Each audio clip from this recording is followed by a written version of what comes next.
I now felt that it was definitely too late to make any further attempt. Discouraged, dead tired, I lay down on the canvas that hung like a hammock.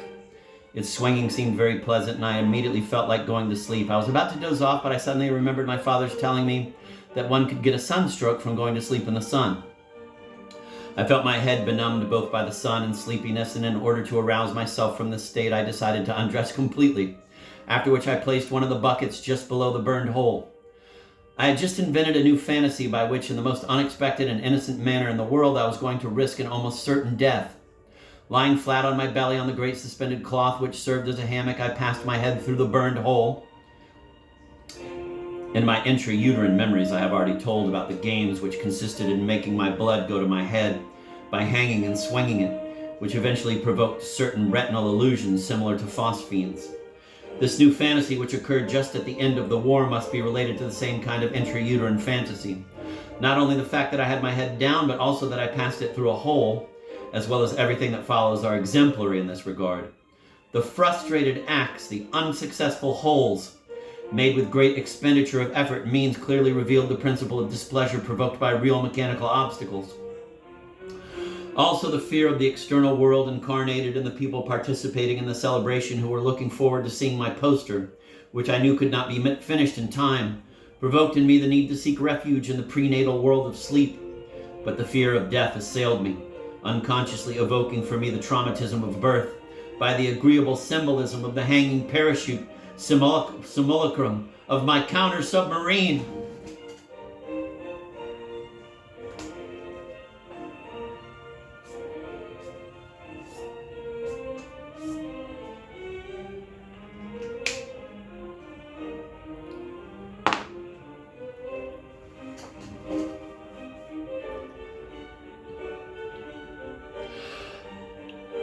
I passed my head through the burned hole in such a way as to be able to plunge it into the cool water, but to get my head in and out of the water, it was not enough merely to contract my shoulders, for the hole had widened and one of my shoulders was already halfway through. Then my foot found the solution, making my plan extremely easy to execute. For the second hole, the one I had made with the kitchen knife, happened to be just at the level of my foot. I introduced my foot into this hole, and all I had to do to bring my head up was slightly to contract my leg. I immersed my head several times, satisfactorily deriving an immense voluptuous pleasure from the performance. But during one of these operations, there occurred an accident which might well have been fatal.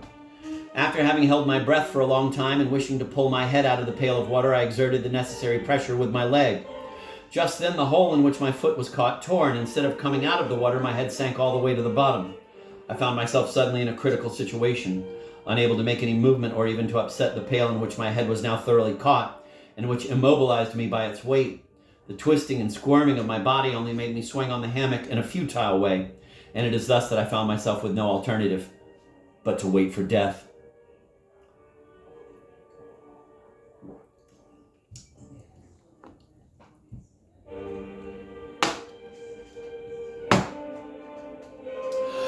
It was Martin Villanova who came to my rescue. Seeing that I did not appear with my poster, he came to my house all out of breath to find out what had happened to me, and what was happening was simply this: that Salvador Dali was in the act of dying of asphyxiation on the heights, on those same dangerous heights on the roof of the house where as a child king he had experienced for the first time the sensation of vertigo. It took me some time to recover after I had been delivered from the pail. Martin Villanova looked at me stupefied. "What in the world were you doing here, stark naked with your head inside the bucket? You might have drowned. And the mayor has already arrived and the whole crowd is here. We've been waiting for more than half an hour for you to arrive. Tell me what you were doing here." I have always had an answer for everything, and this time I also had one. "I was inventing the counter-submarine," I said. Narciso Monturiol is the inventor of the first submarine that ever navigated underwater, an illustrious son of Figueres. He has his monument in the town, and for as long as I can remember, I have felt a strong jealousy toward him, for my ambition was to make a great invention of this kind too. "I was inventing the counter-submarine," I said. Martin Villanova was never able to forget this scene, and he told it that very evening on the Rambla. "What do you think of Dali? Isn't he great?" While we were waiting with all the notabilities and the band was there and everything, There he was, stark naked on the roof, inventing the counter-submarine with his head plunged into a bucket of water. If by some misfortune I had not arrived in time, he would be good and dead right now. Isn't he great? Isn't Dali great? The following evening, they were playing sardanas on President Wilson Street. Sardanas is a Catalonian popular dance. On President Wilson Street, and the poster, which I had finally succeeded in painting in his honor, floated across the street, fastened to two balconies.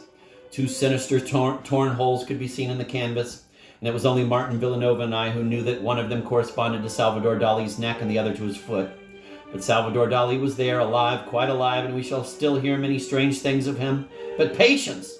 We must proceed methodically.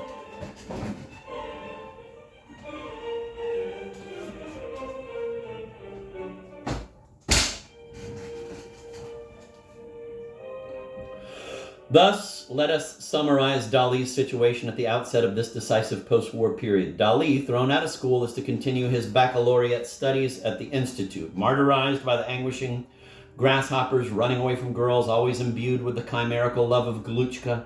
He has not yet experienced it. He has grown pubic hair. He is an anarchist, a monarchist, and an anti-Catalonian. He has been under criminal indictment for a supposed anti-patriotic sacrilege. At a pro-ally meeting, he has shouted, "Long live Germany, long live Russia," kicking over the table at the audience. Finally, he has been within a hair's breadth of meeting death in the invention of the counter-submarine. How great he is! Look how great Salvador Dali is!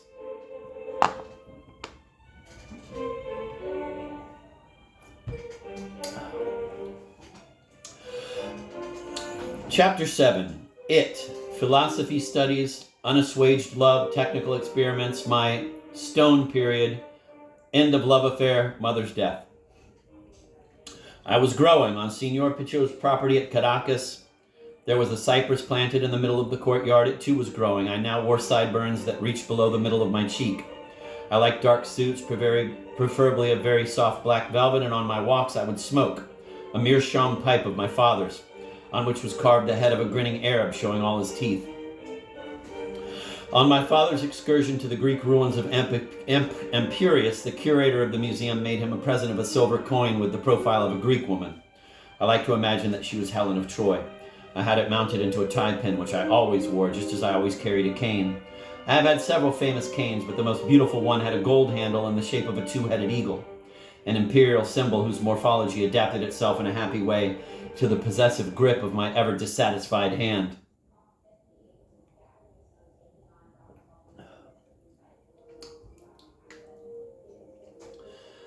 I was growing, and so was my hand. It finally happened to me one evening in the outhouse of the Institute. I was disappointed, and a violent guilt feeling immediately followed.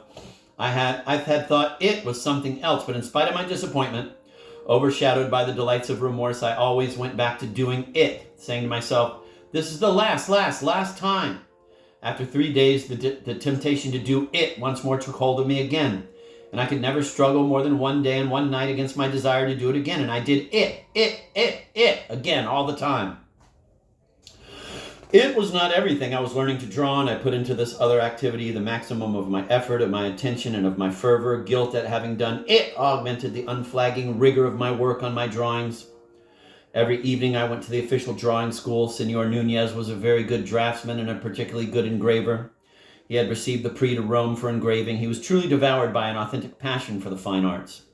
From the beginning, he singled me out among the 100 students in the class and invited me to his house, where he would explain to me the mysteries of chiaroscuro and of the savage strokes, this was his expression, of an original engraving by Rembrandt, which he owned. He had a very special manner of holding this engraving, almost without touching it, which showed the profound veneration with which it inspired him. I would always come away from Senor Nunez's home stimulated to the highest degree, my cheeks flushed with the greatest artistic ambitions. Imbued with a growing and almost religious respect for art, I would come home with my head full of Rembrandt, go and shut myself up in the toilet and do it. It became better and better, and I was beginning to find a psychic technique of retardation which enabled me to do it at less frequent intervals. For now I no longer said, "This is the last time." I knew by experience that it was no longer possible for me to stop. What I would do was to promise myself to do it on Sunday and then occasionally on Sunday. The idea that this pleasure was in store for me calmed my erotic yearnings and anxieties, and I reached the point of finding a real voluptuous pleasure in the fact of waiting before doing it. Now that I no longer denied it to myself in the same categorical way and knew that the longer I waited, the better it would be when it came, I could look forward to this moment with more and more agreeable and welcome vertigos and agonies.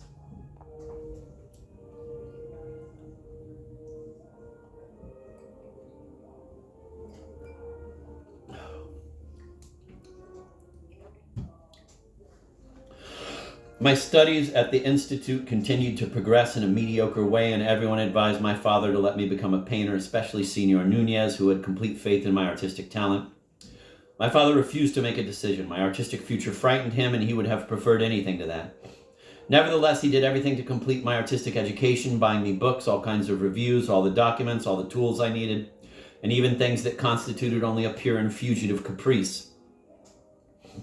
My father kept repeating, "When he has passed his baccalaureate, we shall see."